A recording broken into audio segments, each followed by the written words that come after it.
Hello everyone, my name is Apóstolos and welcome to my home. This is a camera review and to be more exact, a mirrorless camera review.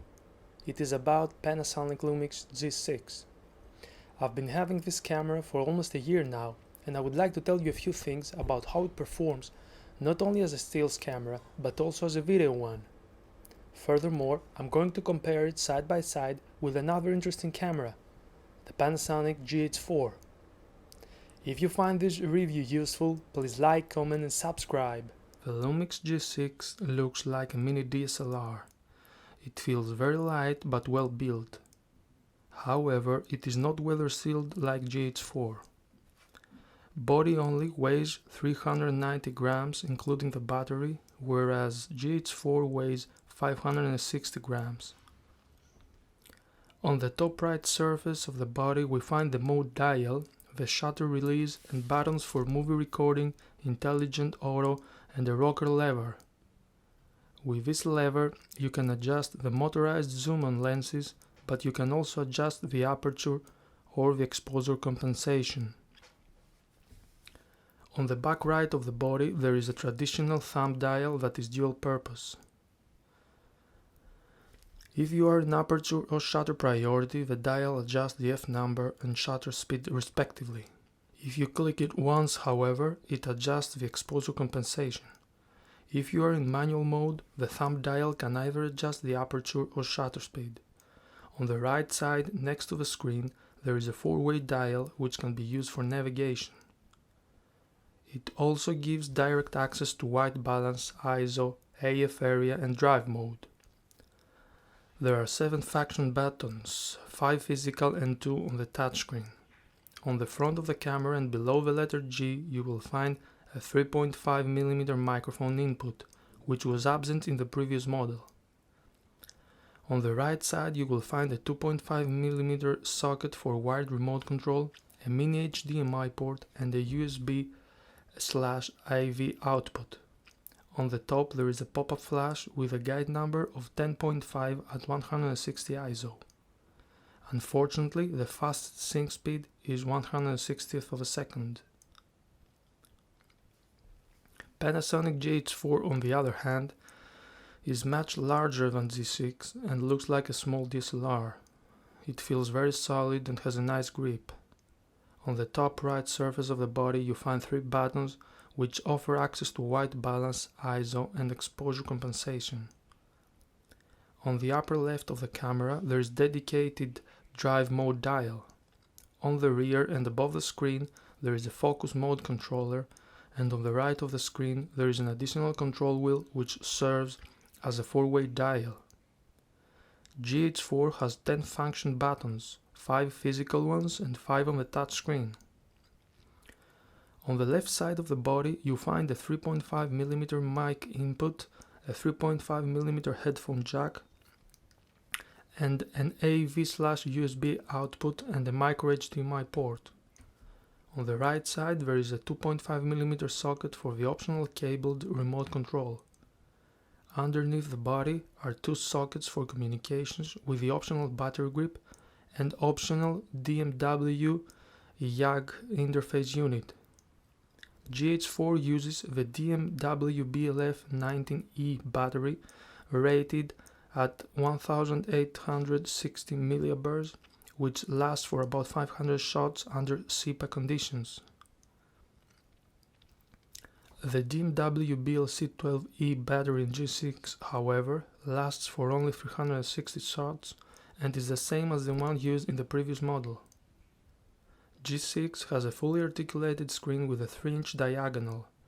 The resolution of the screen is 1,036,000 dots. The screen can be used to focus on the area you want. You can also use it to refocus when you film a video. Last but not least, you can browse between photos and videos in playback and pinch to zoom using the touch interface. GH4 has a screen with the same resolution and the same diagonal. It is also articulated and offers the same touch control. The Viewfinder in G6 has a 1.44 million dot resolution, 100% field of view and 1.4 magnification. The OLED technology offers a clear and bright image in bright situations, but when the camera is used in low light, The viewfinder becomes laggy and noisy. GH4's electronic viewfinder employs an OLED panel with 2359K dots, a 4/3 shape, and a magnification of 0.67 in 35mm terms. The image is brighter and crisper than the one produced in G6, but it also becomes noisy and late to respond during low light conditions. This first test is about dynamic range and how the two cameras compare. What you see is a 200% crop of the same scene shot with the same settings. It is obvious that GH4 retains much more detail in the highlights, but also looks a bit brighter in the shadows. In the next comparison, you see G6 with the same settings as before and GH4 with a Cine-like deep profile. This time the dynamic range gap becomes more noticeable. The only drawback is that the amount of noise in the shadows is increased. In the last comparison, you see the same G6 video as before. GH4's video, however, is shot with Cine-like deep profile and master pedestal at +15. Look how much more information is visible in the shadows area and how well the highlights are retained. There is some noise, of course, but overall GH4 has at least one stop more dynamic range than G6. Next test is about autofocus. I used G6 with a Panasonic 12 to 35mm lens and face detection on. As you can see, the camera can't lock the focus on the face when the subject is coming from a long distance, and when it comes closer it hands.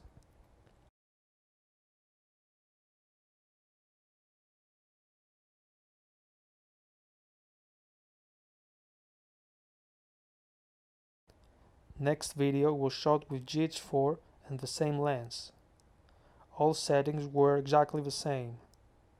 GH4 had also a difficulty in locking on the subject's face when it was coming from a long distance.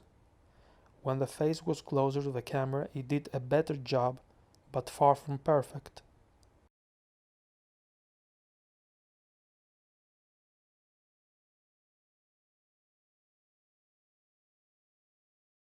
Unlike other modern cameras, Panasonic G6 offers focus picking. You select the area you want to focus using the touchscreen, and you can magnify the view with the thumb dial. In order to fine-tune the focus, you manually rotate the ring on the lens. For confirmation, there are some small blue dots around the subject. Focus picking in GH4 works in a similar way. From ISO 800 to 3200, GH4 footage looks a bit grainier, but sharper than G6. It is also a bit brighter in the shadows due to better dynamic range. G6 seems to have more chroma noise throughout the range. When we downsample a 4K video into the 1080 timeline, the noise is compressed, so it is less visible. From ISO 800 to 3200, GH4 has more luminance noise than G6, but look how much better detail has been preserved. We can actually read what is written on the inscription. The contour of the legs has jagged lines on the G6 video, but on the GH4 sample is rather smooth. Rolling shutter, or so-called the jello effect, is pretty evident in G6, but it is better controlled in GH4 when shooting Full HD due to a much faster processor. When it comes to aliasing and moire, G6 seems to control these two problems better than GH4 when we shoot in Full HD. However, when we shoot in 4K, these problems are almost eliminated because the 4K modes take a 1:1 crop from the sensor, thereby avoiding scaling. G6 and GH4 have the ability to shoot in 50p and up to 96p respectively. In the first test, you see G6 set at 50 frames per second and GH4 at 48 frames per second. All settings are the same. It is obvious that the G6 footage is much softer than the one produced from GH4. When we set GH4 to 96p, which means even slower motion, the quality of the video is reduced and it becomes almost as soft as the video from G6. If you want to see more about how both cameras perform in slow motion, visit my YouTube channel. G6 performs very well when it comes to single autofocus. It is very fast and accurate. GH4 is even faster and performs very well in low light too. But if you want to use continuous autofocus, and especially if you are a sports photographer, DSLR is still a better bet. At ISO 6400, GH4 has more luminance noise and less chroma noise than G6, but looks sharper and keeps more detail in the highlights than its counterpart. Same goes for the two cameras when we use ISO 12800 and 25600. However, when we use RAW, GH4 betters G6 throughout the high ISO range.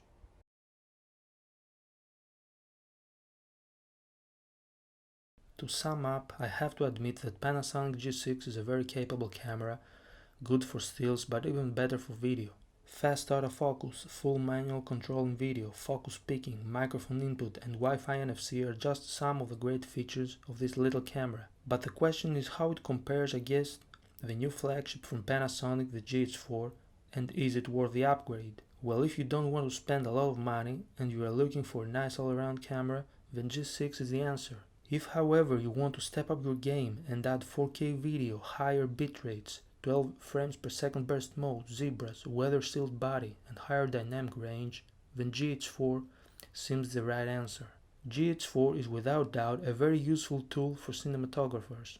However, there are a few negative aspects I have to mention. First of all, ISO performance. From ISO 800 and up, the amount of noise is starting to increase, especially in those high values. I would say that it is usable up to 1600 and maybe 3200 with some noise reduction applied. So please Panasonic, make GH5 better at least one stop. One other problem is that GH4 and G6 lack built-in stabilization. I know that Olympus has been able to produce 5-axis stabilization within the body of OMD series cameras, so I'm sure you can do it too. Well, my friends, this review has come to an end. I hope you enjoyed it. If you found it useful, please like, share and subscribe. It really means a lot. See you soon.